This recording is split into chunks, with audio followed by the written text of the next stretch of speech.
Welcome to Our College, Your Voices. I'm your host, Kara Monroe. Just before the fall semester of 2019, Ivy Tech launched its first ever mobile app, and I am excited to have you meet a couple of the folks who have been deeply involved in that project. So let's get down to business and meet our panel. First up, Scott Woodall. Hi, Scott. Hello. Can you tell us a little bit about what you do here at Ivy Tech? Yes, so I've been here at the college for 13 years, and I originally started off doing system administration and Unix work, but have since transitioned into a software development role.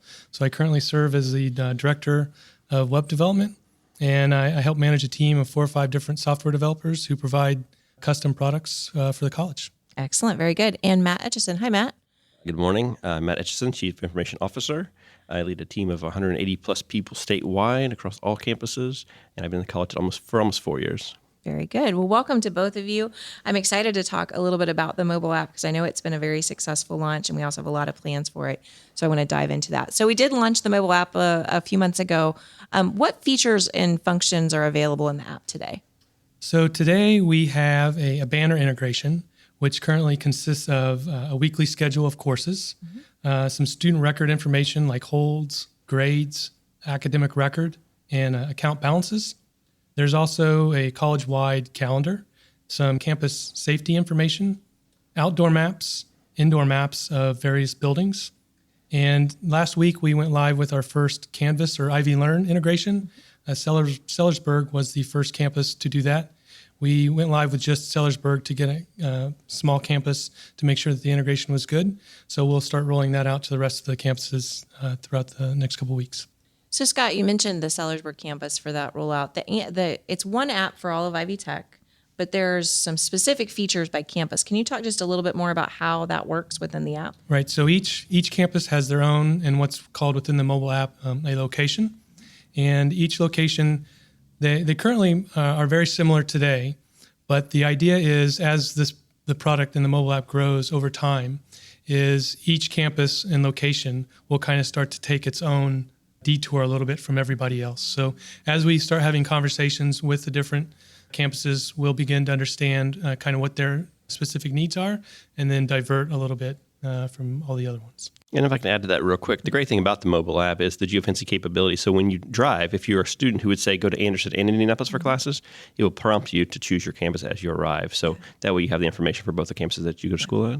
I love that feature because as I move from campus to campus in my job around the state, it asks me, I always pull it up to look at the map to see what else is in there. And it's really easy to use. So even though it's designed predominantly for students, there are some features that faculty and staff can use. The maps have been one of the biggest ones for me. Is there a faculty and staff version planned though? Yeah, so for 2020, we're planning different personas. So the great thing about that is you will be able to have a custom experience based on your role at the college. So for faculty, for staff, certainly ideally we get to the point in late 2020 for prospective students and or guest students that's custom tailored for their experience that they would like. What's coming next for the student app?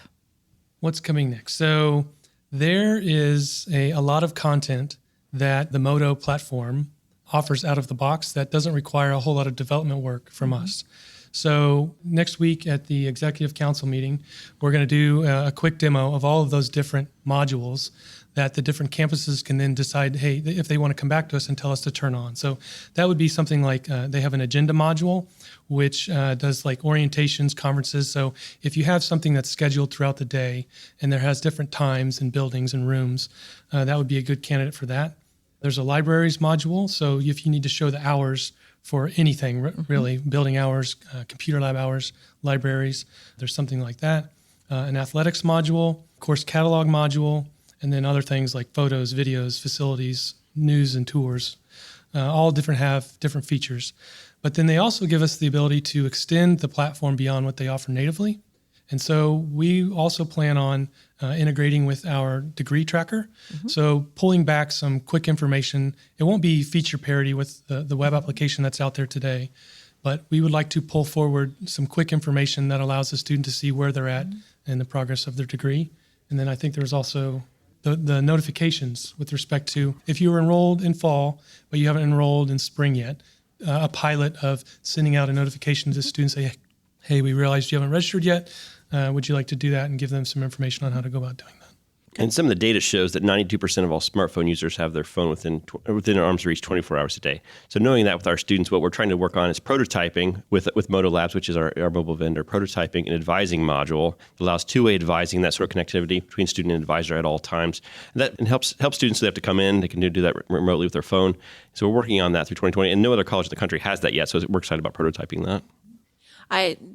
Particularly the notifications, I'm super excited about the advising piece from the standpoint of what I do in my job, but the notifications piece, thinking about how I use my phone personally, I mean, I just know that like every bill that's due, it's a notification on my phone, and every deadline that I have, it's a notification on my phone. So I think as we develop that notification technology, that's huge for students. So. And that's going to be great for like a reminder for FAFSA and reminder that the semester is going to start, midterms are coming, finals are coming, things like that. And we'll use notifications very wisely, but I think that's going to be a big differentiator for us with students. Absolutely.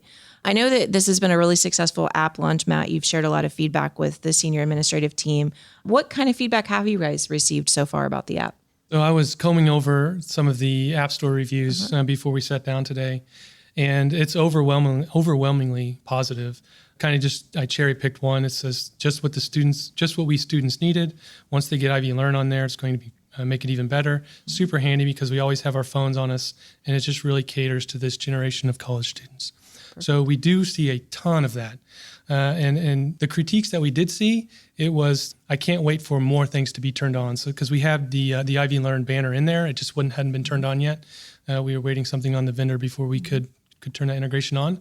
But the critiques were just this great start. I just can't wait to see till there's a lot more content in there. Good. And I think that first week of initial downloads was exciting for us. I mean, there's 2.2 million apps on the Apple iOS App Store, and we broke the top 100 in the education category out of basically 2.2 million. So that was really exciting for us to see that downloads. I think students were sharing it word of mouth or texting their friends saying, "Hey, you need to download this app because it's really works great." And feedback, as Scott said, overwhelmingly positive. Very good. If somebody does have feedback about the app, obviously they could do an App Store review if they haven't done that. Is there another tool they can use to provide feedback on the app? In the app, there is a feedback icon that they can click on, and that will take them to a survey tool where they can give us any feedback, good or bad, and we will comb over those. And we kind of, we're not able to accommodate anyone and everyone with what we see, but we try and take, the top comments that we see in Rise that are grouped together and try to improve the app based on that feedback. So looking for themes in those feedbacks. Okay, very good. Every episode ends with a call to action. Today, if you have not downloaded the Ivy Tech mobile app, please make sure that you do that. We will put a link to the app in our show notes, but you can also find it on the Google Play Store as well as the Apple App Store. So make sure that you check that out and download that app. It's very easy to use, and it's a great little app. Thank you again for joining this episode of Our College, Your Voices. I want to thank my guests today, Scott Woodall and Matt Etchison. Thank you to both of you for being on the show. I'm your host, Kara Monroe. You can connect with me on Twitter at KNM Tweets. You can reach us by email at ourcollegeyourvoices@ivytech.edu. Don't forget, you can leave us a voicemail on the loneliest voicemail account on the planet. That number is 317-572-5049. If somebody call it just to make sure it's working, we'd appreciate it. Our website is www.ivytech.edu/podcast. Production assistance for this and every episode provided by Becky Campbell, Sarah DeWitt, and the Ivy Tech Community College marketing team. Our podcast concept is by Matthew Pittman. Remember, if you're an Ivy Tech employee, you can join our Microsoft Teams listener community. Just go out to Teams, click on the button to join a team, and you'll find the podcast listener community there. Theme music, recording, and post-production services provided by the incredible Jen Eads at the Brassy Broadcasting Company. We'll talk to you next time on Our College, Your Voices.